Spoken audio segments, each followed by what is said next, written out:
Domingo, 24 de novembro. Exclusivo, o Fantástico começa com os áudios da investigação de uma trama golpista revelada esta semana. Tem que debater o que vai ser feito. Força aqui de preto. Mensagens trocadas entre militares de alta patente que planejavam tomar o poder no país depois das eleições de 2022. Vamos nessa, tô pronto. Força. Segundo a Polícia Federal, uma conspiração para matar o presidente Lula, o vice-Geraldo Alckmin e o ministro do STF, Alexandre de Moraes. Neste corredor ficava o gabinete da Secretaria-Geral da Presidência da República dentro do Palácio do Planalto. Segundo a Polícia Federal, no fim de 2022, conspiradores prepararam neste gabinete uma investida contra a democracia brasileira. Mário Fernandes, general da reserva e número 2 da Secretaria-Geral da Presidência, usou a impressora do gabinete. E o que surgiu, revela a investigação, foi uma trama de morte para dar um golpe de Estado. O plano, punhal verde e amarelo. Qualquer solução, Caveira, tu sabe que ela não vai acontecer sem quebrar ovos, né? Sem quebrar cristais. A investigação afirma que foi Mário Fernandes quem elaborou o documento. Levou no mesmo dia uma cópia até o Palácio da Alvorada, onde estava o então presidente Bolsonaro. A data, 9 de novembro de 2022, 10 dias depois do segundo turno da eleição, vencida por Lula.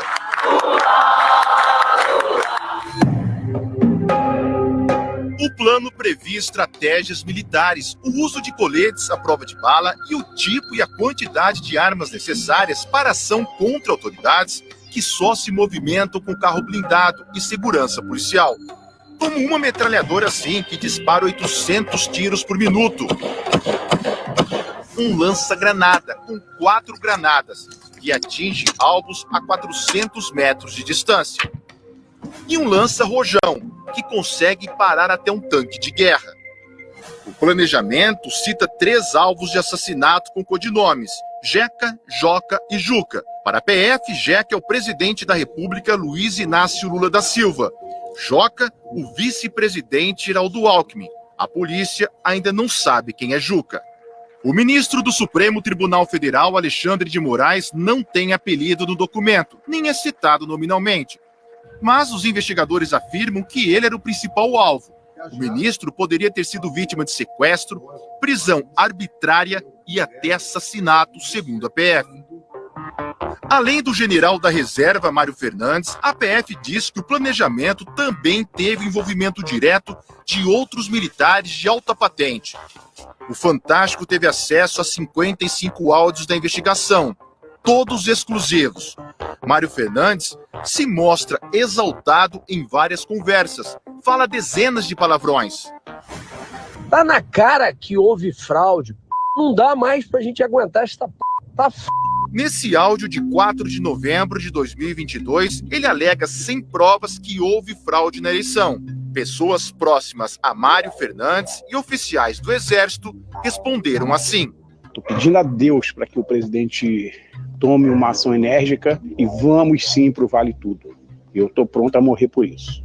O presidente ele tem que fazer uma reunião petit comitê. Esse pessoal acima da linha da ética não pode estar nessa reunião. Tem que ser a rataria. Tem que debater o que vai ser feito. A Polícia Federal diz que o plano punhal verde e amarelo detalha as estratégias do ataque ao ministro Alexandre de Moraes, como a realização de um levantamento prévio da movimentação dele, com horários e itinerários, e das agendas oficial e pessoal. O plano também estipula a demanda, a quantidade de pessoas necessárias para o atentado. No mínimo, 2 equipes com 2 homens cada, e outras 2 com 1 homem, e um telefone descartável para cada uma dessas 6 pessoas. Segundo a Polícia Federal, um dos 6 responsáveis pela execução do plano é o tenente-coronel Rafael Martins de Oliveira, integrante dos Kids Pretos, um grupo de operações especiais do Exército. A investigação revelou que os executores do plano tinham um grupo no aplicativo de mensagens, chamado Copa 2022, que compraram chips de celular em nome de outras pessoas e, para dificultar ainda mais a identificação, se chamavam por países: Alemanha, Argentina, Brasil, Áustria, Gana e Japão. E que Japão era o tenente-coronel Rafael Martins de Oliveira. De acordo com a Polícia Federal, o primeiro alvo do ataque seria Alexandre de Moraes. Na época, ele era presidente do TSE, o Tribunal Superior Eleitoral, e, segundo a PF, passou a ter os passos monitorados pelo grupo. Por exemplo, no dia 23 de novembro, das 6h19 da tarde até 10h30 da noite, Rafael ficou perto da residência funcional do ministro. No dia seguinte, 24 de novembro, Rafael Martins de Oliveira se envolveu num acidente nesse trecho da BR-060. Tinha chovido e a pista estava escorregadia. Um carro bateu na traseira do veículo do militar. Nada grave, mas o que o motorista que provocou o acidente não imaginava é que o nome dele apareceria nas investigações. No local do acidente, o militar tirou esta foto que mostra a carteira de habilitação do motorista, alegando que precisava da imagem para acionar o seguro.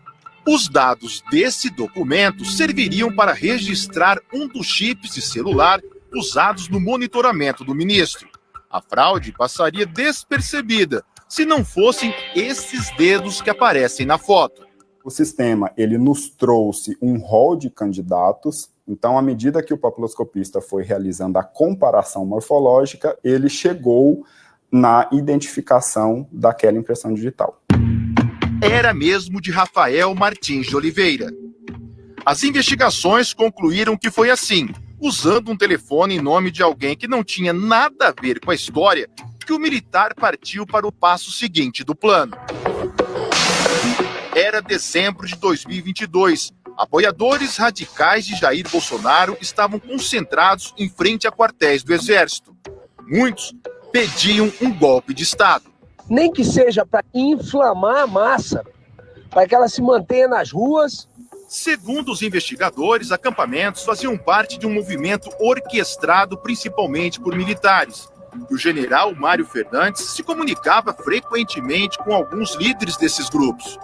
Talvez seja isso que o alto comando, que a defesa quer. Tu me desculpa a expressão, mas 4 linhas é o 4 linhas da Constituição é o Estamos em guerra, eles estão vencendo, está quase acabando e eles não deram um tiro, por incompetência nossa. Num outro áudio, o general Mário Fernandes disse que teve uma conversa com o então presidente Bolsonaro sobre a diplomação da chapa Lula e Alckmin no TSE. Durante a conversa que eu tive com o presidente, ele citou que o dia 12, pela diplomação do vagabundo, não seria uma restrição, qualquer ação nossa pode acontecer até 31 de dezembro e tudo. Mas na hora, eu disse, presidente, mas o quanto antes, a gente já perdeu tantas oportunidades. Não fica claro que ação seria essa. No dia 12 de dezembro, data da diplomação, manifestantes tentaram invadir o prédio da PF e incendiaram carros e ônibus em Brasília.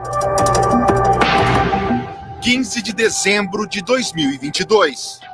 Segundo a Polícia Federal, nesse dia, as mensagens trocadas entre os integrantes do Grupo Copa 2022 demonstram que os investigados estavam em campo, divididos em locais específicos para, possivelmente, executar ações para prender Alexandre de Moraes. A investigação mostra que 2 homens estavam parados neste estacionamento, no Parque da Cidade, em Brasília. O horário, 8h33 da noite. A cerca de 7 quilômetros dali, próximo ao STF, estava o tenente-coronel Rafael Martins de Oliveira. Ele avisa, estou na posição. Um outro estava perto da residência do ministro Alexandre de Moraes. Às 8h57 da noite, um integrante do grupo escreve: "Tô perto da posição. Vai cancelar o jogo?" Segundo a PF, o homem que estava no comando da ação dá a ordem: abortar. Naquele dia, a sessão do Supremo terminou mais cedo, o que pode ter atrapalhado o cerco ao ministro Alexandre de Moraes. E uma nova informação apurada pelo Fantástico pode explicar por que a ação não foi concluída. Nesse mesmo dia, segundo investigadores da PF, o então comandante-geral do Exército foi até o Palácio da Alvorada para uma reunião com o presidente Bolsonaro. E o resultado dessa conversa pode ter interferido no plano golpista. Marco Antônio Freire Gomes foi o comandante-geral do Exército entre março e dezembro de 2022. Ele disse em depoimento à PF que se recorda de ter participado de reuniões no Palácio da Alvorada e que sempre deixou claro que não participaria de qualquer ato para reverter o processo eleitoral. Em outra mensagem, Mário Fernandes reclama que Bolsonaro não assinou o decreto do golpe. Cara, o presidente tem que decidir e assinar esta merda. Vai esperar virar uma Venezuela para virar o jogo, cara? Democrata é o... A impressora do gabinete da Secretaria-Geral da Presidência da República volta a funcionar contra a democracia no dia 16 de dezembro. Segundo as investigações, o general Mário Fernandes imprimiu esta minuta num papel timbrado da presidência, com um carimbo secreto, bem grande estampado. São as diretrizes para a criação, nesse mesmo dia, de um gabinete institucional de gestão de crise, formado em sua grande maioria por militares. Para a Polícia Federal, esse é mais um indício de que estava em curso um golpe de Estado e o chamado gabinete de crise governaria o país até a realização de novas eleições, mas sem data para acontecer. Então, meu amigo, partir para cima, apoio popular é o que não falta. Um abraço, Caveira. Força. O plano para matar autoridades diz o seguinte sobre Jeca, que para a Polícia Federal trata-se de Lula. Considerando a vulnerabilidade do seu atual estado de saúde e sua frequência a hospitais, envenenamento ou uso de química, remédio que lhe cause um colapso orgânico. A investigação apontou que o agente da Polícia Federal, Vladimir Matos, passou ao grupo que planejava o golpe de Estado informações sobre a equipe de segurança e a localização de Lula. No dia 13 de dezembro, um dia depois da diplomação do presidente eleito, Vladimir mandou esse áudio. Lula estaria ali no prédio, né, do Meliá. Essa tem que virar logo, não dá para continuar desse jeito não, irmão. Vamos nessa, tô pronto. O plano Punhal Verde e Amarelo fala o seguinte sobre Joca, que seria o vice-geral do Alckmin. Considerando a inviabilidade do 01 eleito por questão de saúde, a sua neutralização extinguiria a chapa vencedora. A Polícia Federal não tem dúvidas. O plano propõe os assassinatos de Lula e Alckmin. Eu sou um cara que eu tenho que agradecer agora muito mais porque eu estou vivo. A tentativa de me envenenar, eu e o Alckmin, não deu certo, nós estamos aqui. A investigação afirma que a organização criminosa tentou criar um ambiente propício para o golpe de Estado. E que os fatos investigados levaram ao dia 8 de janeiro de 2023, quando radicais invadiram e depredaram as sedes dos três poderes.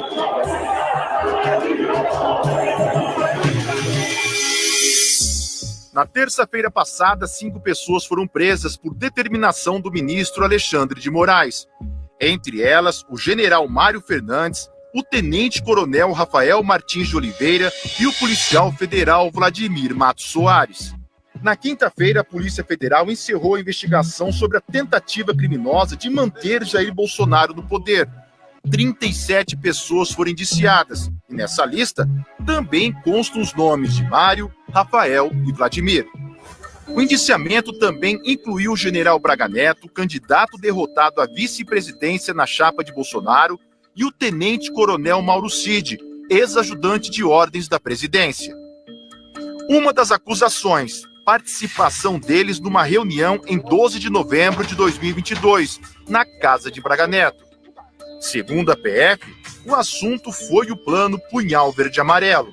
A defesa de Braga Neto repudiou o que chamou de indevida difusão de informações relativas a inquéritos. Ainda na quinta-feira, Mauro Cid prestou um novo depoimento ao STF. O ministro Alexandre de Moraes confirmou a validade do acordo de colaboração premiada de Mauro Cid, firmado em setembro do ano passado, e considerou que ele esclareceu as omissões e contradições apontadas pela Polícia Federal. A defesa disse que o ex-ajudante de ordens continua em liberdade sob a condição de não sair de Brasília. O ex-presidente Jair Bolsonaro também foi indiciado pelos crimes de abolição violenta do Estado Democrático de Direito, golpe de Estado e organização criminosa. Durante a semana, ele reproduziu trechos de uma entrevista que deu ao site Metrópolis. disse: o ministro Alexandre de Moraes conduz todo o inquérito, ajusta depoimentos, prende sem denúncia, faz pesca probatória e tem uma assessoria bastante criativa. Faz tudo o que não diz a lei. O suposto plano de morte de Lula e Alckmin deixa uma dúvida: quem seria Juca, outro possível alvo do grupo golpista? No texto, a pessoa é descrita assim: eminência parda do 01 e uma das lideranças do futuro governo. Ou seja, alguém próximo a Lula e que exerceria influência nas decisões dele. O plano diz: a neutralização de Juca desarticularia os planos da esquerda mais radical. A Polícia Federal não conseguiu identificar essa pessoa. Quando nós disputávamos as eleições, eu dizia que um dos meus desejos era trazer o Brasil à normalidade, à civilidade democrática, em que a gente faz as coisas da forma mais tranquila possível, sabendo que você tem adversário político, sabendo que você tem adversário ideológico, mas sabendo que de forma civilizada você perde, você ganha. Você consegue fazer uma coisa, na outra vez você não consegue. É esse país, companheiros, sem perseguição. É esse país sem o estímulo do ódio. É esse país sem o estímulo da desavença que a gente precisa construir. Cid Preto, um abraço, Caveira. Boa noite. Olá, boa noite. Nós não localizamos as defesas do general Mário Fernandes e do policial federal Vladimir Matos, presos esta semana pela Polícia Federal. Procuramos também a defesa do tenente-coronel Rafael Martins de Oliveira, o outro preso que foi citado na reportagem, mas não tivemos resposta. Em nota divulgada hoje, a Ordem dos Advogados do Brasil reafirmou o apoio às instituições e à Constituição e defendeu que lideranças políticas incentivem seus partidários a se afastarem de atos de violência e de terrorismo político. A Associação dos Juízes Federais do Brasil também se manifestou. A JUF disse que fatos que atentem contra a segurança e integridade pessoal de agentes públicos configuram grave ameaça ao Estado Democrático de Direito. Para a associação, essas práticas devem ser combatidas com o rigor da lei. Outra entidade a se manifestar foi a Associação dos Magistrados Brasileiros.